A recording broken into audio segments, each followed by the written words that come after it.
Good morning, everyone. In this video, we will present a role play on effective teachers and ineffective teachers in the classroom. So, we will demonstrate 4 different situations consisting of 2 examples of effective teaching and 2 examples of ineffective teaching. So, through this situation, we will highlight the difference between ineffective and ineffective teaching practices and also their impact on students' learning and also classroom participation.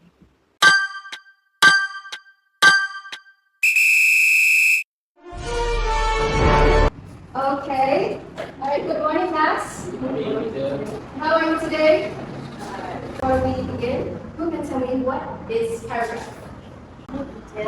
It is about a group of sentences about one topic. So the main idea is the most important point that the writer wants us to understand. So the supporting text gives us more information. Okay, let's look at this example.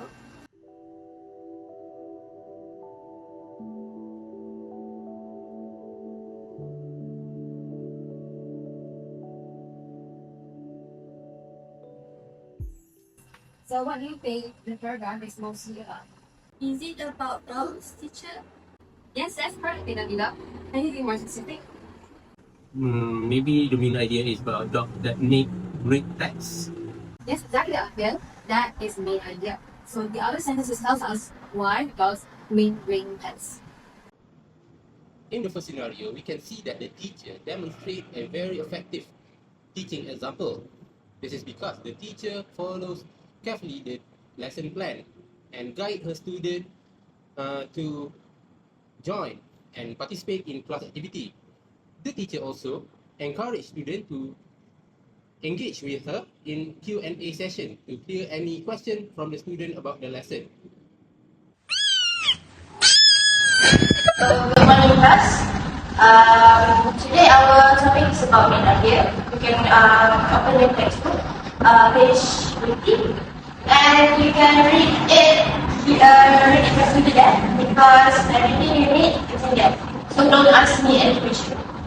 Thank you. And I will give you 5 minutes. 5 minutes later. Teacher, what does main idea mean? Nabilah, I read it for you.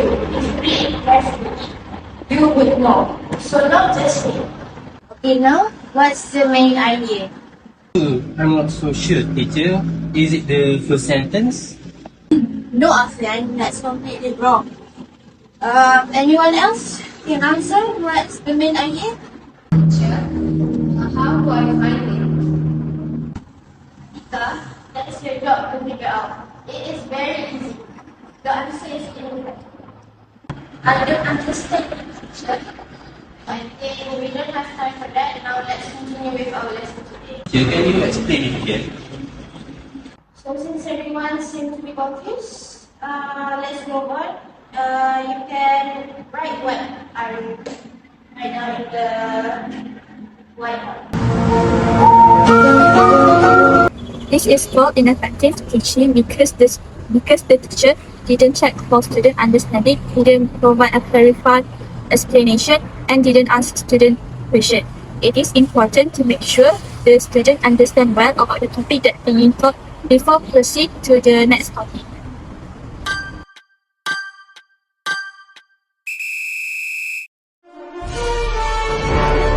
So, before we finish our class for today, let's summarize the lesson that we learned.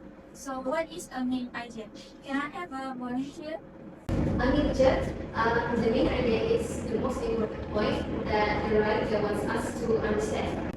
Thank you, Aina. So, how about supporting text? When someone is pretty much supporting text, So it is the sentence that provide more information about the main idea. excellent, yeah. And what question can we ask ourselves to find the main idea? Teacher, I think it is about what is the paragraph mostly about. Perfect. Today we learned about identifying the main idea and discovering it. I think you have come to a great understanding of what the lesson is all about for today, and I'm very thankful that you took turns in participating and answering the questions. So, For homework, I will assign you with the task that require you to find an article and finish find the main idea and provide clues for it. So that's all for today. Thank you, class. Thank you, teacher. So, in this situation, the teacher demonstrates the lesson effective instructional practice by providing a summary at the end of the class. So, before the class concludes, the teacher revisit the key concept that the students learn, including the main idea and also the supporting details.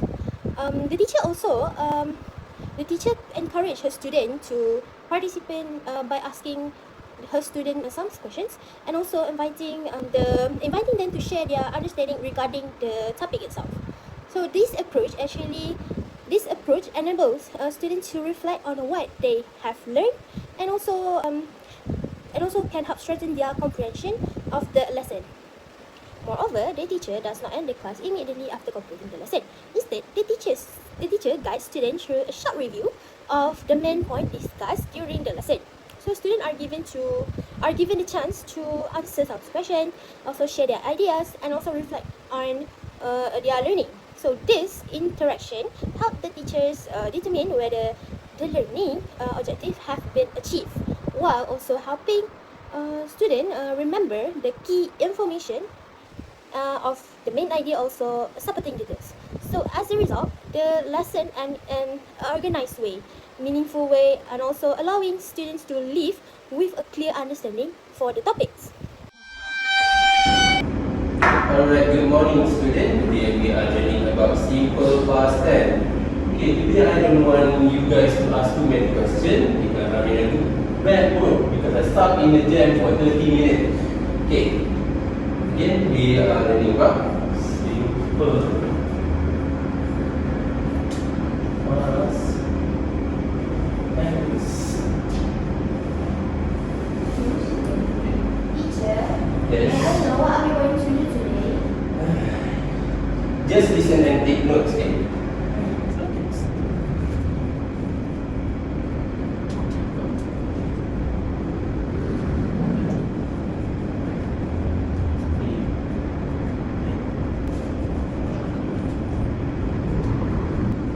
Alright, as you can see here, walk become walked, play become played, and go become went. Okay. There's more.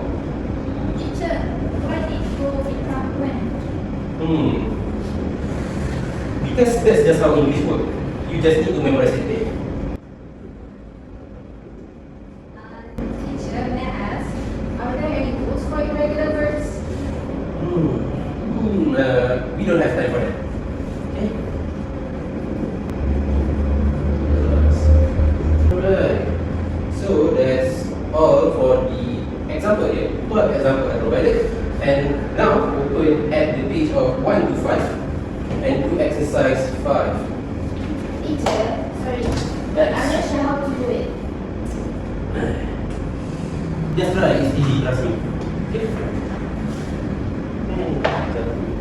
Teacher-centered teaching is often considered less effective than student-centered teaching because it limits students' active involvement in the learning process. In a teacher-centered classroom, the teacher does most of the talking while the students just mainly listen, and students may become passive learners and lose interest in the classroom.